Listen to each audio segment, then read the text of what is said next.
at a place where people do not think you doubt what you're saying or that you are not sure what you're saying, this video will help you to say words that are a bit more affirmative than words that are increasingly used that create doubt.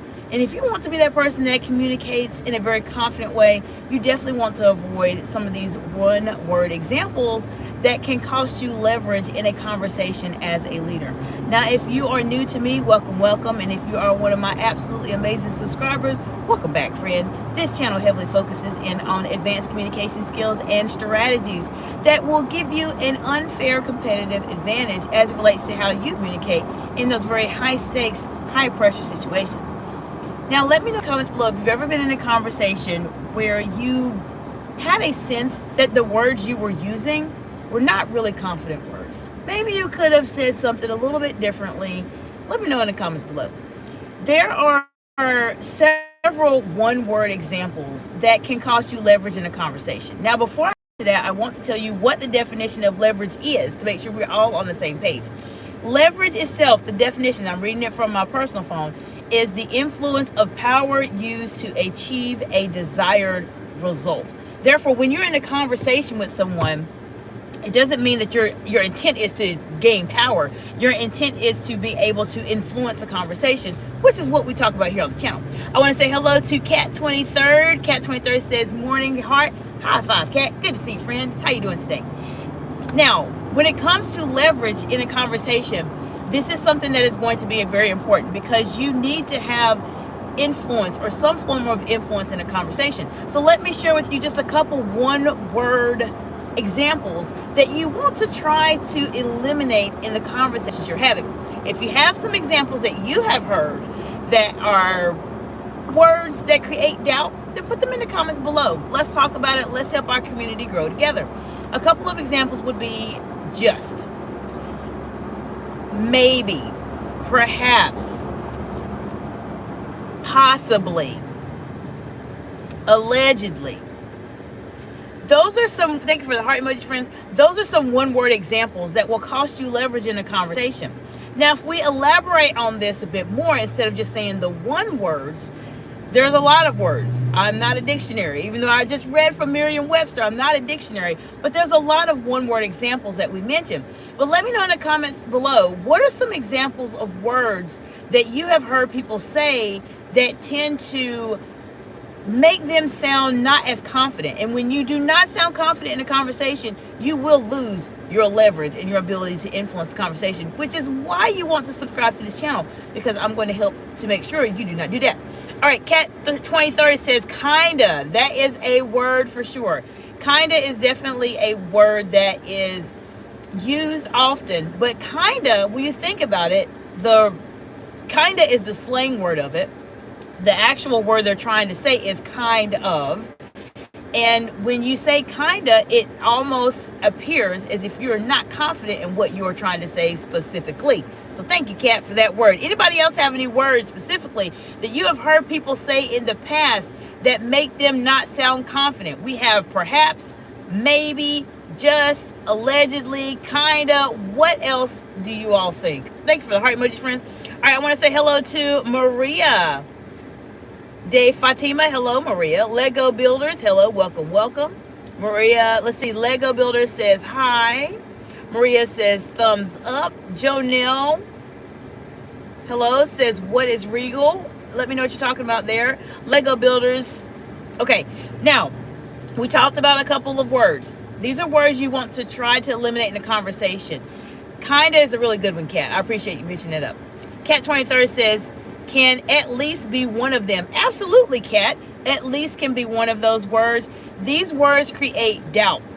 Sometimes you could also, sometimes it can often create doubt, sometimes, just depending on the context, but at least is a good one.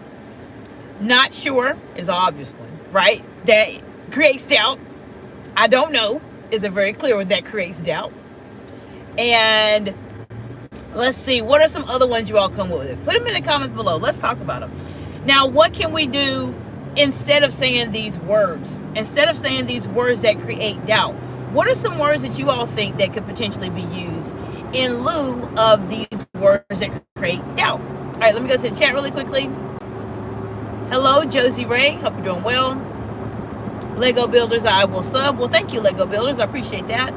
Cat's 23rd says, not sure. Cat, that's a really good one. Not sure is definitely a word that would create doubt and will cost you leverage in a conversation. For those of you just joining, welcome. Let me know what part of the big world of beautiful world you're joining from today.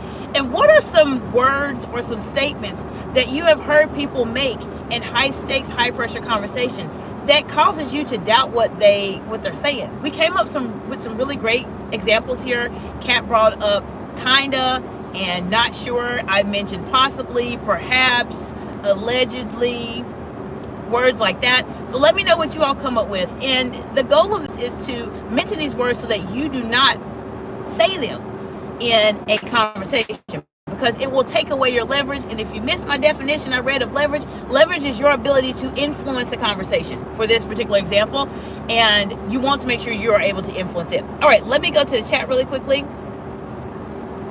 We have, and I apologize everybody, I am driving. Mystic, hello, welcome. If you like this content, you absolutely want to subscribe to this channel to develop an unfair competitive advantage when you are communicating under pressure. All right, Jonelle Pagan says, always subscribe. Thank you, Janelle. I appreciate that. Cat 23 says, I remember using not sure in my presentation and it cost me a lot. Cat, I appreciate you, one, as always, friend, but I appreciate you so much for mentioning that, because this is an example of how these subtle words that we don't really think about, we just adopt them and we just say it. Thank you for the heart emojis, friends.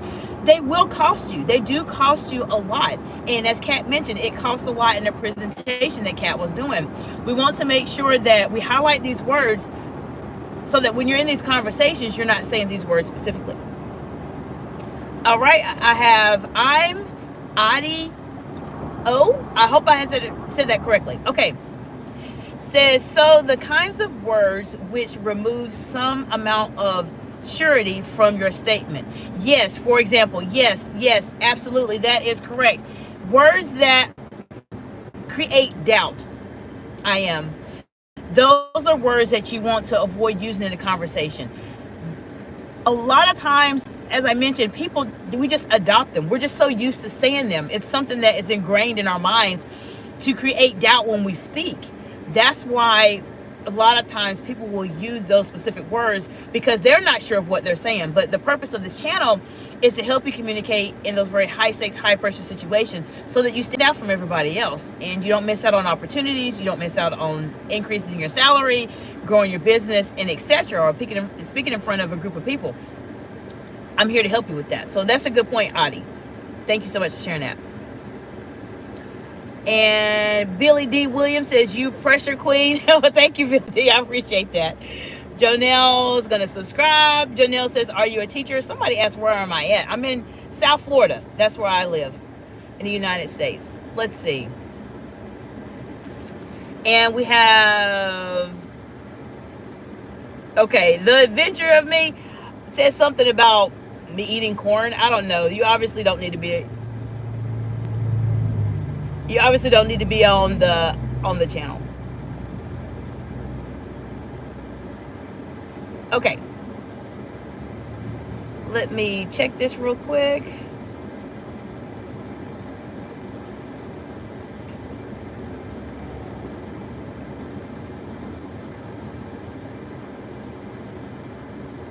Okay, just 1 second. Okay. All right. Just 1 second. Sorry, there was a couple things going in chat. Kat also said they also show people that you are not believing in what you are presenting. Yes, Kat, that is a really fantastic point, and I appreciate you so much, friend, for mentioning that. And apologize, Kat. There's a person that was saying silly things, and I accidentally was clicking on them to get that taken care of. Okay, great, fantastic. So that's a good point, Kat. Whenever you say those words that do not create confidence, and I apologize for that, I had to go through the chat really quickly because there was something inappropriate that was being said. But when these situations are, when you make those statements, it does decrease your leverage, and you want to be more influential in a conversation. Let me know in the comments below, what are some questions that you are perhaps thinking about as it relates to this. Let me know in the comments below if there's any specific situations that you're dealing with right now. Cat 23 came up with some really great examples, and I appreciate I am Addie O, I believe, for saying that specifically and giving some insight there. Okay, Jonelle says, I will guess your country. Yes, I'm in the United States. That's where I'm at right now. So let me know what questions you all have in the comments below. I appreciate you so much for being here. If you're dealing with a specific situation or you're having a unique challenge, then you're always welcome to reach out to me at exciteexcellence.org. I'm here to support you any way that I can. Please come to me with the hard situations that you are dealing with or that you're experiencing specifically, because that is my expertise. If you're dealing with something that might be a bit challenging, then I'm here to help you any way that I can. All right, give me just one moment. Let me make sure I go through the chat.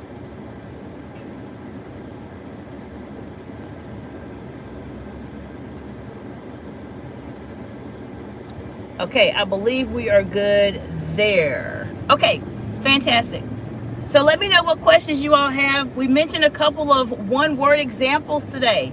If you have any other examples, let me know in the comments below. Let's talk about them specifically so that we all know what are some words we want to make sure that we are avoiding us from saying as it relates to how we communicate under pressure.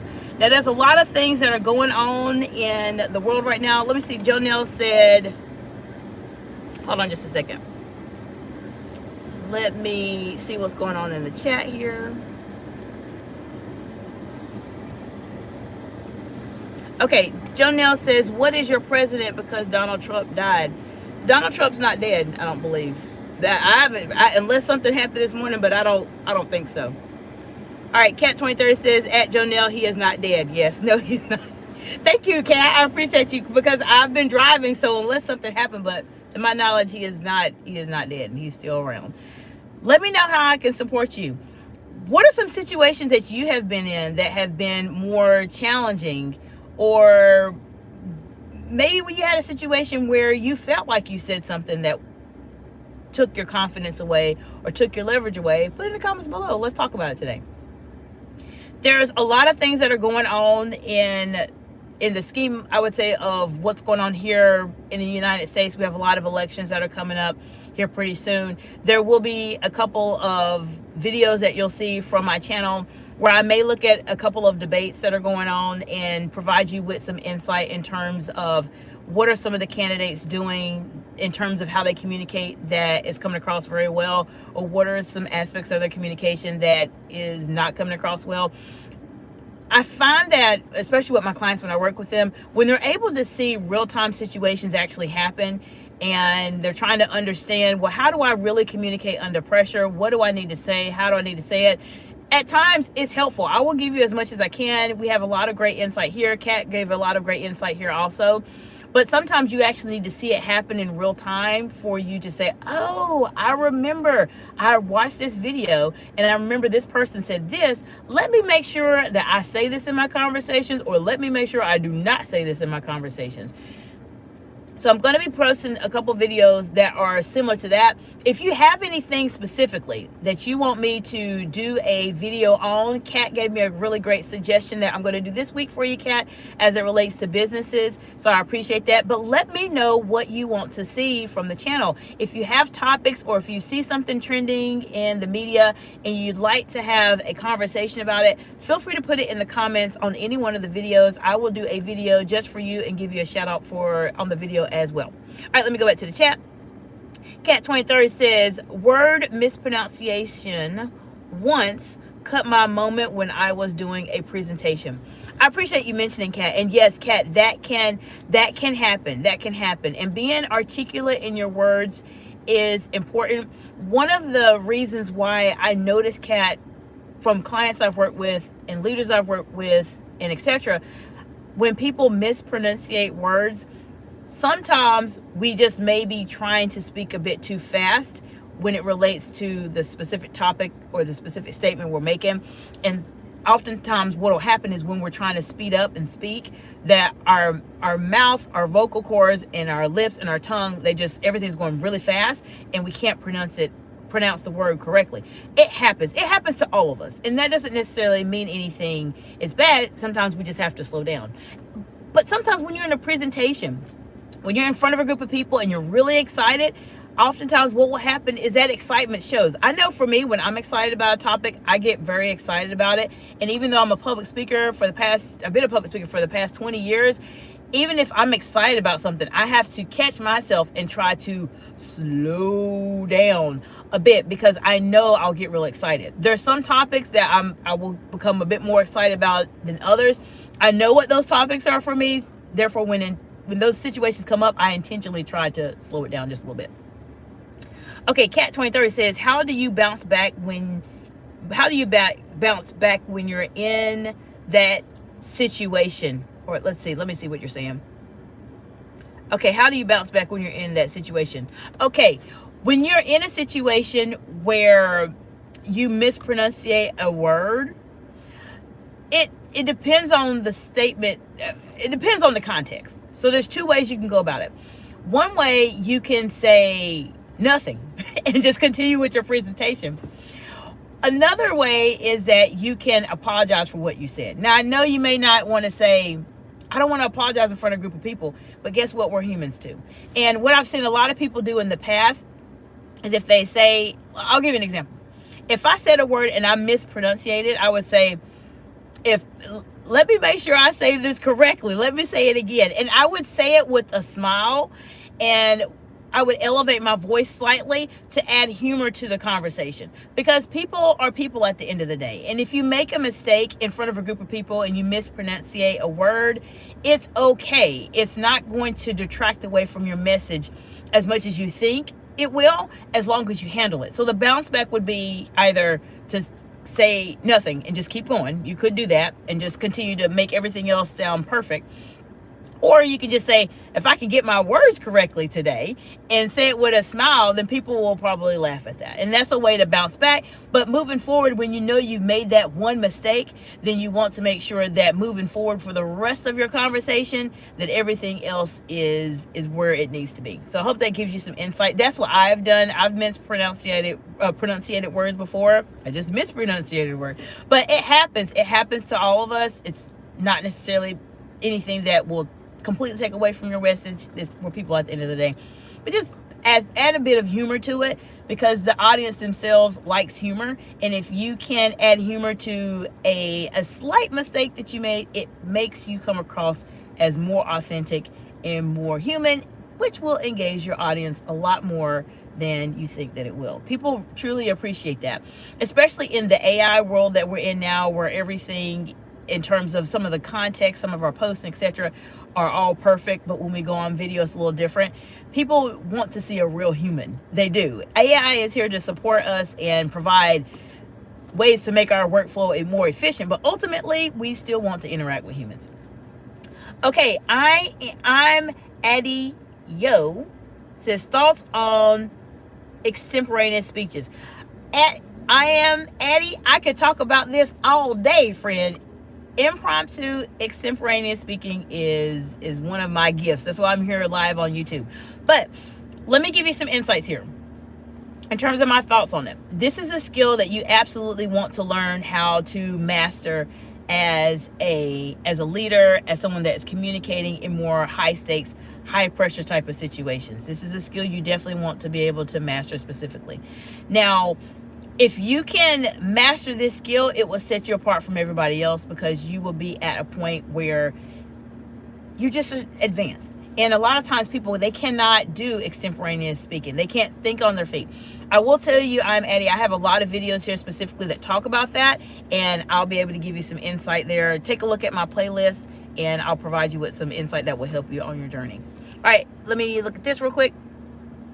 Kat says, don't mean to take the shine, but that's one of my strong points right there. Exactly. Well, good job, Kat. That's a strong point for you, and that's exactly what you want to do. So this is a skill you want to master.